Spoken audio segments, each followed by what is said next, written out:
Bom dia. Não podemos dizer que 2019 foi um ano tranquilo, nem aqui, nem no resto do mundo. No Brasil, com a posse do novo governo e a sua significativa guinada ideológica, vimos o país aprofundar ainda mais suas diferenças e áreas como ciência, a educação e a cultura sofrerem ataques inéditos, além de dramas como o de Brumadinho, queimadas da Amazônia e o descaso com o desmatamento e o aquecimento global. No mundo, a dúvida persistiu durante todo o ano. Vai haver ou não Brexit?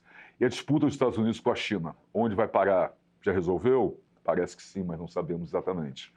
A França foi tomada pelos revoltosos de coletes amarelos. E o presidente Donald Trump ainda enfrenta, nesse final de ano, um processo de impeachment.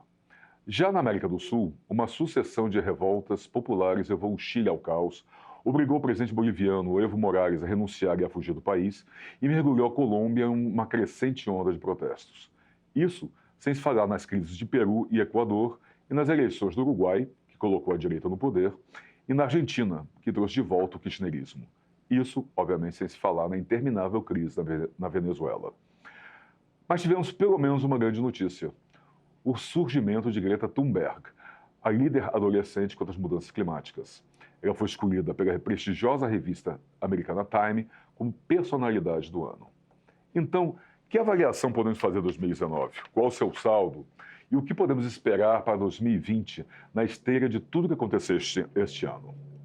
Justamente para ajudar a fazer a retrospectiva de 2019, o Diálogos na USP recebe agora os professores Pedro Dalari, professor do Instituto de Relações Internacionais da USP, coordenador do Centro Ibero-Americano da Universidade de São Paulo e colunista da Rádio USP, e José Álvaro Moisés, professor de Ciências Políticas da Faculdade de Filosofia, Letras e Ciências Humanas da USP, a FEFELESH, e coordenador do Grupo de Trabalho Qualidade da Democracia do Instituto de Estudos Avançados, também da USP, e também colunista da Rádio USP. Professores, bom dia, muito obrigado pela presença dos senhores. É um prazer tê-los aqui conosco. Vamos tentar entender o que foi esse ano de 2019 aqui no mundo e tentar, sem futurologias, tentar ver o que nos espera para 2020. Começar com o professor Pedro Dalari. Professor, podemos dizer que 2019 foi um ano que vivemos perigosamente? Sem dúvida, né? É um prazer, Marcelo, estar aqui com você, com o professor José Álvaro Moisés, fazendo mais uma vez uma retrospectiva do ano, o que é sempre difícil, principalmente nessa quadra. Por que isto? Porque vivemos um período de turbulência, vamos dizer assim, não é? Ou seja, aqueles paradigmas, aqueles padrões normais até para que nós analisássemos os acontecimentos, aparentemente se desfizeram, sim, o que torna difícil fazer uma avaliação que não seja meramente um relatório de acontecimentos, né? Ou seja, fica difícil, no meio da turbulência, no meio do furacão, procurar ter um distanciamento para enxergar quais são as razões, né, desses acontecimentos todos. Você fez no início uma descrição muito detalhada, mostrando como no Brasil e no mundo há fenômenos que vêm ocorrendo que fogem justamente daquilo que seria esperado na vida social e política da população. Esses paradigmas que se desfizeram, né, como o senhor colocou. E o desafio é esse, né, tentar achar uma explicação para o que está ocorrendo, levando em conta, de todo modo, que cada realidade tem as suas especificidades também. Muitas vezes nós analistas queremos, meio a fórceps, né, arrancar uma explicação que resolva tudo, e não é verdade. Cada país, cada realidade tem as suas especificidades. Agora, se eu pudesse fazer, quer dizer, identificar um padrão, eu diria que realmente há o que eu chamo de crise de legitimidade, né? A governança no mundo está em crise de maneira geral. Isso vale para a governança política, mas vale até para as empresas, vale para as organizações sociais. E eu acredito isso justamente a um empoderamento maior dos indivíduos, né? Ou seja, hoje há uma mobilização dos indivíduos, uma insatisfação com relação ao que a gente poderia caracterizar como sendo o establishment, né? Os poderes constituídos, tradicionais, históricos, de diferentes matizes políticos, né? A sociedade se tornou mal-humorada, né? Crítica, pouco paciente, não disposta a aceitar realidades que eventualmente aceitava ou anteriormente aceitava. E isto gera, então, um quadro de instabilidade muito generalizado que vai se materializar em cada país ou em cada realidade com formas específicas. Sim, mas com suas que tem em peculiaridades, comum, né, essa malaise, né, como dizem os franceses, esse mal-estar, essa sensação de desconforto das pessoas de maneira geral. É isso, professor Zé Álvaro. 2019 foi marcado por essa malaise, como o professor Pedro Dallari colocou. Bom, muito bom dia, muito prazer estar aqui com você, Marcelo, com o professor Dahl, o professor Pedro Dallari, e voltar a esse tema tão importante que é entender o que ocorreu no mundo, o que ocorreu no Brasil, né? Eu acho que o Pedro tem toda a razão. Não é simples fazer essa leitura, porque foram uma sucessão de eventos, de fatos que, num certo sentido, colocam sobre a mesa uma crise mais profunda, né? Eu acho que, olhando o mundo como um todo, do ponto de vista político, nós temos agora que reconhecer que a democracia liberal está em crise. Em grande parte porque o tema da representação, quer dizer, o espaço em que as pessoas se sentem representadas ficou limitado. As pessoas não se sentem mais representadas, né? E, ao mesmo tempo, como isso coincidiu também a partir da crise internacional de 2008, as soluções que foram dadas para a crise financeira, bancária de 2008, né, levou a uma extrema concentração de poder das grandes corporações, uma perda de poder dos Estados nacionais e uma certa percepção das pessoas comuns que elas não tinham mais identidade, saber se eram os governos dos seus países, dos Estados Unidos, de alguns países europeus, ou mesmo no caso do Brasil, que estavam decidindo, ou se as decisões vêm de fora, afetam as pessoas, afeta a renda, afeta o emprego, na verdade, o desemprego, né? E, desse ponto de vista, criou situações muito difíceis de serem enfrentadas e que produziu uma visão muito crítica. Eu diria que é corretamente crítica em relação a um aspecto do funcionamento das democracias em escala mundial, que é o fato de que as lideranças democráticas, num certo sentido, fragilizaram a cultura democrática. Por quê? Porque, num certo sentido, ao invés de responder para o seu público e, de alguma maneira, ter uma conexão capaz de permitir uma avaliação crítica e, eventualmente, mudança, né, foram, num certo sentido, se isolando cada vez mais do conjunto dos eleitores, e isso levou a essa crise, o Pedro chamou de uma crise de legitimidade, eu acho que é uma forma correta de olhar o problema. Agora, Marcelo, eu acho que isso também reflete o que ocorreu no Brasil. Então, eu queria agora, pelo menos, fazer menção a alguns dos pontos que se referem ao Brasil. Por favor, para nós podermos destrinchá-lo ao longo da nossa conversa aqui. Para podermos avançar. Eu acho que é preciso reconhecer que nós estamos vivendo o início de um novo ciclo político.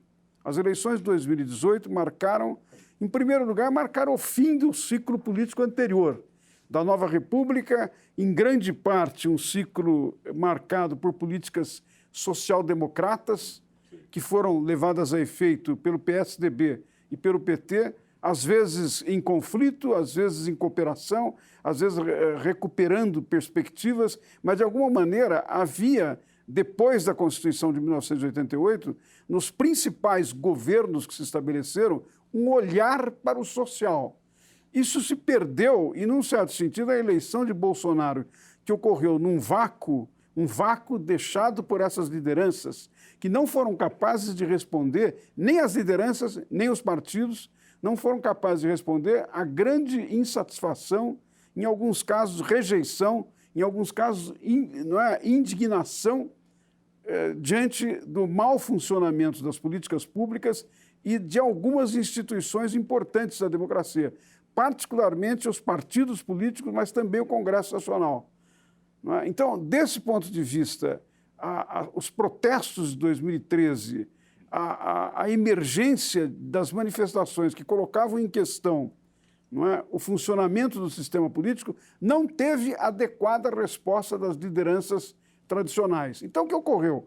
No vácuo criado, não é, apareceu um líder que, de alguma maneira, faz a conexão entre o combate à corrupção, uma nova política frente à criminalidade e uma promessa vaga, é verdade, mas uma promessa de retomada da economia. Conseguiu, com isso, galvanizar a maioria dos eleitores. Eu estou chamando a atenção para isso apenas para dizer, esse ano de 2019 abre um ciclo político novo, que é conservador, de extrema-direita, populista, não é? E com uma forte mentalidade autoritária. O novo governo, de janeiro para cá, de janeiro de 2019 para dezembro, foi sistematicamente dando passos na direção de uma perspectiva autoritária. Desmontou políticas de Estado extremamente importantes, como no caso do meio ambiente, no caso da educação, no caso da cultura. Desmontou políticas que tinham sido forjadas com grande dificuldade durante 30 anos. Exatamente. E com problemas aqui ou ali, de alguma maneira, eram respostas que governos democráticos tinham dado para a sociedade, né? Então, desmontou e atacou direitos humanos também. É preciso ter em conta o significado disso. Eu acho que o exemplo mais claro é o fato de que, recentemente, pessoas importantes desse governo, o líder do PSL, que era o partido do presidente na Câmara dos Deputados, não é? O deputado Eduardo Bolsonaro, o ministro do Gabinete de Segurança Institucional, Augusto Heleno, e o ministro da Economia, Paulo Guedes, tentaram passar a imagem que, diante da possibilidade de um quadro semelhante ao que você descreveu para o Chile, para a Bolívia, para a Argentina, nós poderíamos acrescentar para o Irã, sim, é verdade, tem o Irã também, para o Líbano, para uma série de países, que diante desse quadro, que é um quadro absolutamente central e normal na democracia, se poderia adotar medidas de exceção. É uma tentativa de naturalizar, entre aspas, as medidas de exceção como aceitáveis na democracia. Nós não podemos aceitar isso. Então, desse ângulo, eu diria, o ano foi pesado, o ano deixou uma herança difícil. E acho que as forças democráticas, todos aqueles que no Brasil se definem em defesa da democracia, têm que, de alguma maneira, se perfilar e encontrar um caminho de unidade, de uma perspectiva de superar divergências que são pouco importantes para poder defender a democracia, manter a democracia, porque ela está em risco, ao meu juízo. Tá, professor Pedro, nesse caso que o professor Zé Álvaro colocou tão bem, a democracia está em risco só no Brasil? Ou podemos ver que, ou pelo menos, não dirigir, mas em xeque em outras partes do mundo? Ou, como o senhor colocou, essa crise de legitimidade leva a um repensar a questão democrática? Que há um quadro de crise associado à democracia é evidente, eu estou de pleno acordo com o professor José Álvaro Moisés. A questão é justamente essa, qual é a natureza dessa crise, ou qual é a dimensão. Isso nós temos discutido muito no Centro Ibero-Americano com os catedráticos da Cátedra José Bonifácio. O ano passado tivemos a presidente de Costa Rica, Laura Chinchilla, como catedrática, discutimos isso. Este ano está conosco Henrique Garcia, que foi durante 30 anos presidente do Banco de Desenvolvimento da América Latina, e a pergunta que eu faço para eles, né, e nós até gravamos entrevistas sobre isso, é exatamente esta. Há uma crise da democracia ou uma crise na democracia?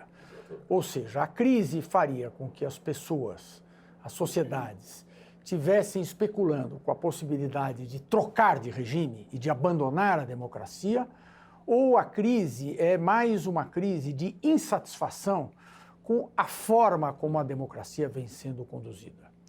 Eu tendo a achar, né, e no diálogo com esses estadistas tenho apresentado a minha opinião, que é mais a segunda hipótese. Ou seja, na democracia. Na democracia. Eu, mesmo aqui analisando o quadro brasileiro, e é evidente que nós temos um governo de extrema-direita, porque o próprio governo se declara exatamente de direita. Não tenta disfarçar. Mas o que levou à eleição deste governo não foi propriamente esta agenda de extrema-direita. O que levou foi aquilo que o professor Moisés identificou bem, quer dizer, a contraposição à corrupção, que realmente incomoda, e com razão, muita gente, não é? A sociedade não tem que estar confortável com quadros de corrupção generalizada.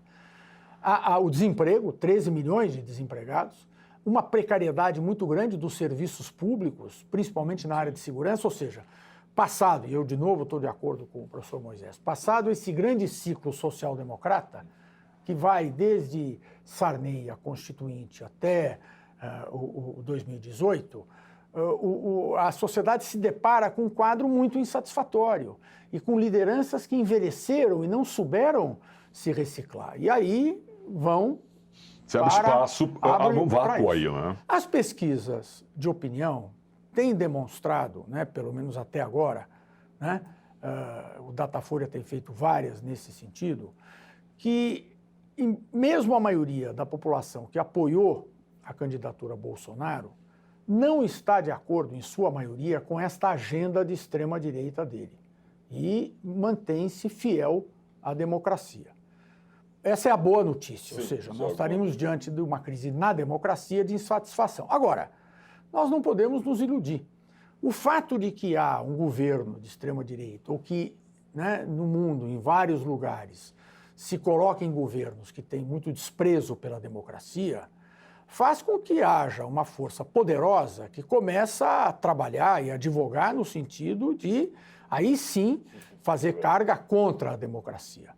Então, o fato de que, né, a meu ver, essas mudanças que estão ocorrendo no mundo não tenham, a princípio, o objetivo, pelo menos por parte da maior parte da população, de negar a democracia se coloca em risco pelo simples fato de que o voto de protesto pode colocar no poder, como colocou no Brasil, forças antidemocráticas. Sim. E elas têm o poder, como bem colocou o professor Zé Álvaro Moisés, de fomentar políticas públicas contra o meio ambiente, contra os direitos humanos, contra a ciência e tecnologia, contra a autonomia da universidade, o que pode ter um efeito realmente desastroso.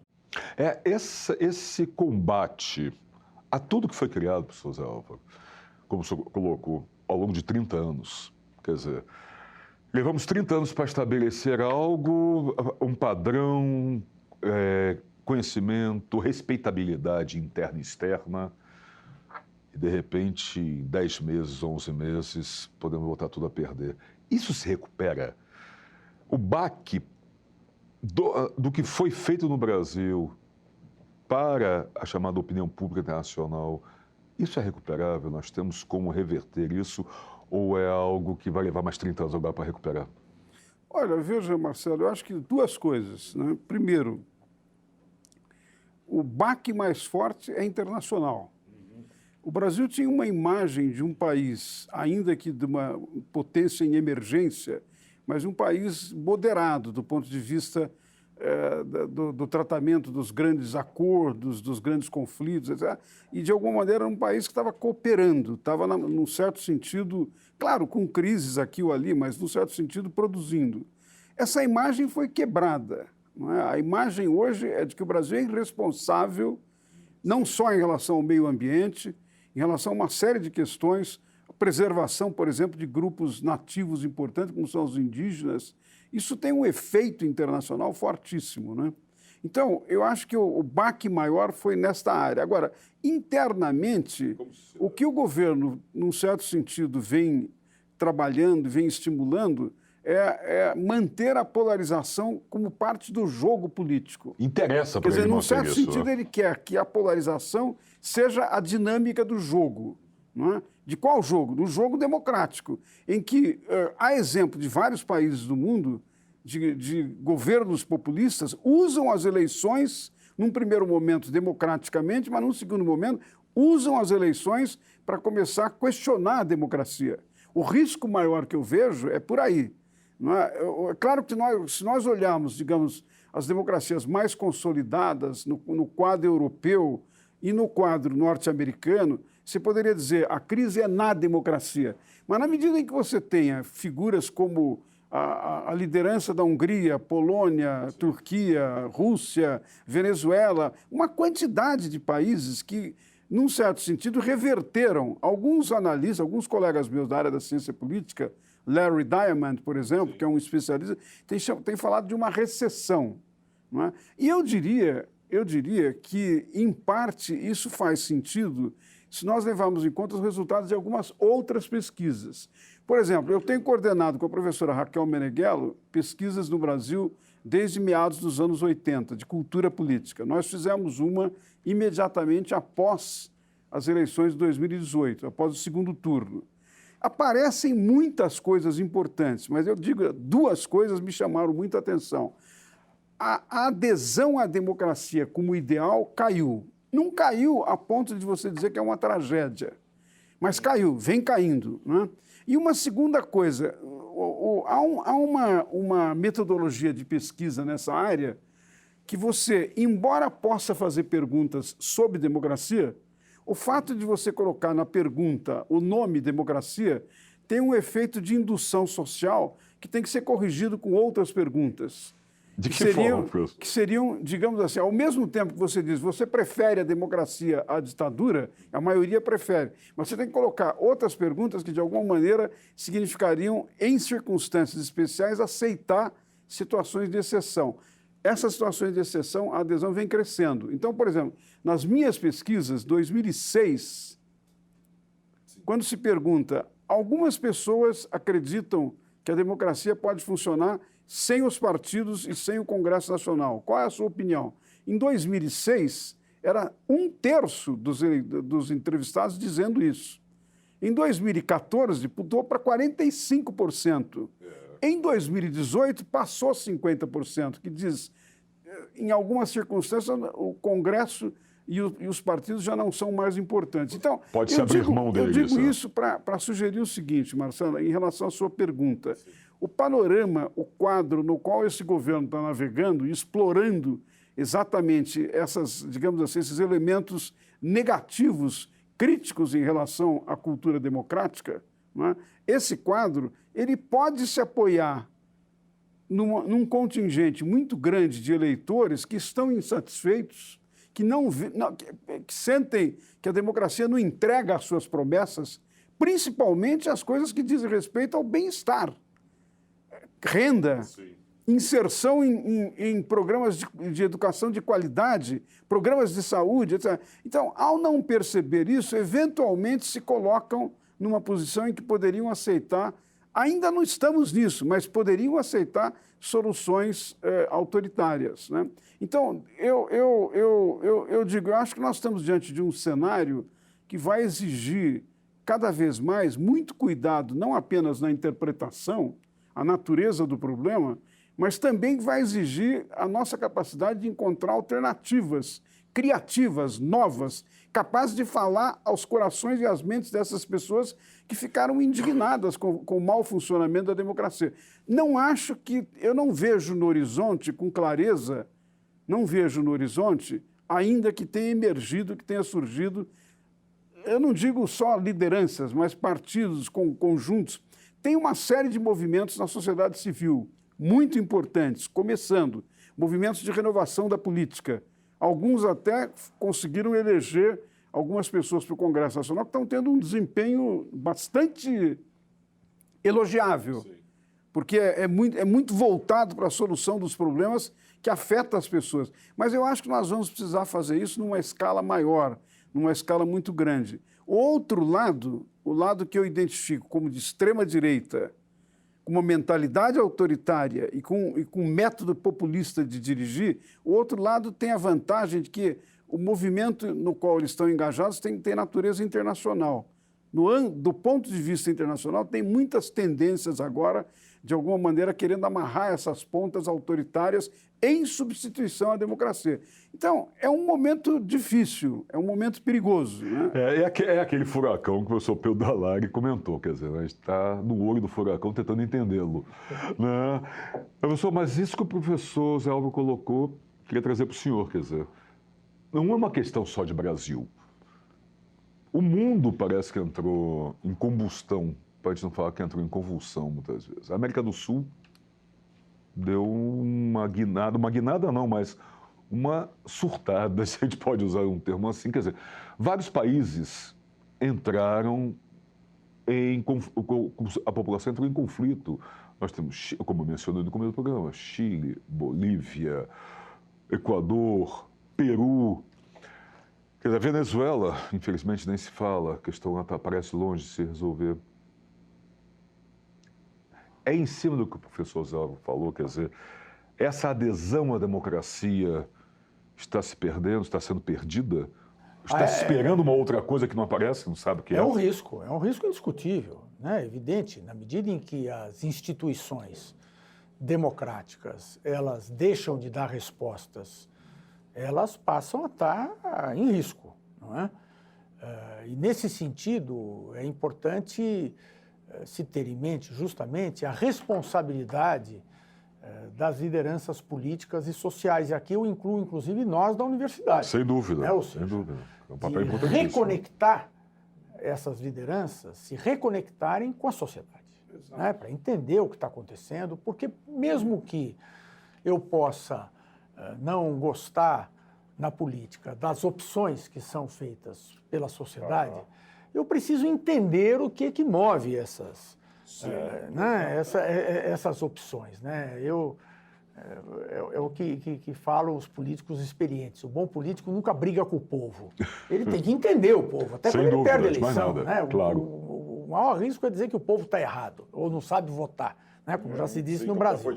O povo pode até fazer escolhas que eu não goste e que eu não aprecie, mas eu tenho que entender quais são as motivações. E eu acho que, de certa maneira, depois desse período, né, de social-democratização no mundo inteiro, né, Moisés? Não foi no Brasil, ou seja, há um padrão realmente houve uma leva nesse de sentido, organização uma no vaga, mundo em que há uma crise mundial, em que, e a crise do quê? De um sistema que procurou acomodar a sociedade a partir de políticas sociais, né, bem engendradas, com um certo padrão de organização da economia, e isso aparentemente esgotou. Essa que é a realidade. Essa forma de organização e de governo da sociedade esgotou. E as lideranças tradicionais e os partidos tradicionais não se deram conta disso. Então, ou dentro dos partidos, no mundo inteiro, houve grandes mudanças. O Trump, por exemplo, quando foi escolhido, dentro do Partido Republicano, ele não era o preferido da liderança do Partido Republicano, não é? Ou então, processos como o processo brasileiro, que representaram, inclusive, uma derrota para os partidos tradicionais. Exatamente. Né? Se nós pegarmos a eleição do ano passado, o que foi? O Bolsonaro, no primeiro turno, destruiu o PSDB, que era o partido, né, importante na polaridade brasileira, e no segundo turno derrotou o PT. Ou seja, né, ele tratorou quem? Os dois partidos que ocuparam a cena política brasileira durante esse ciclo todo. E por quê? Porque esses partidos não acompanharam a sociedade. Não souberam responder às demandas da sociedade. Né? Se encarquilharam, se envelheceram. Então, hoje, né, e aqui eu quero então introduzir uma preocupação a mais, quer dizer, mais do que a preocupação que eu tenho com relação a esse quadro atual, que realmente gera preocupação, embora, como para usar a expressão que eu coloquei, eu ainda não vejo que haja uma crise da democracia, mas pode haver, né? O que me preocupa é uma certa incapacidade das forças políticas, né, que lideraram no Brasil e em muitos lugares do mundo esses processos de melhoria da vida social, a dificuldade delas de estarem justamente se reconectando com a sociedade, né? E aí criar-se justamente um vazio, um vácuo que faça com espaço, que essas opções autoritárias de extrema-direita que surgiram circunstancialmente possam vir a ganhar um peso estrutural. Essa é a minha preocupação. Então, vejo com preocupação, por exemplo, nós estamos aí há 10 meses das eleições muito importantes no Brasil, que são as eleições municipais, né? E eu, com franqueza, eu não estou vendo que os partidos tradicionais que foram varridos nas urnas, né, tenham feito uma revisão e se apresentado para a sociedade em condições de reconquistar o apoio. De virar esse jogo. Né? Exatamente. Bom, sobre isso, sobre o que teremos para o ano que vem, perspectivas, e ainda falando um pouco do que foi esse ano 2019, nós continuaremos conversando, mas a gente vai fazer um rápido intervalo, nós voltamos em seguida.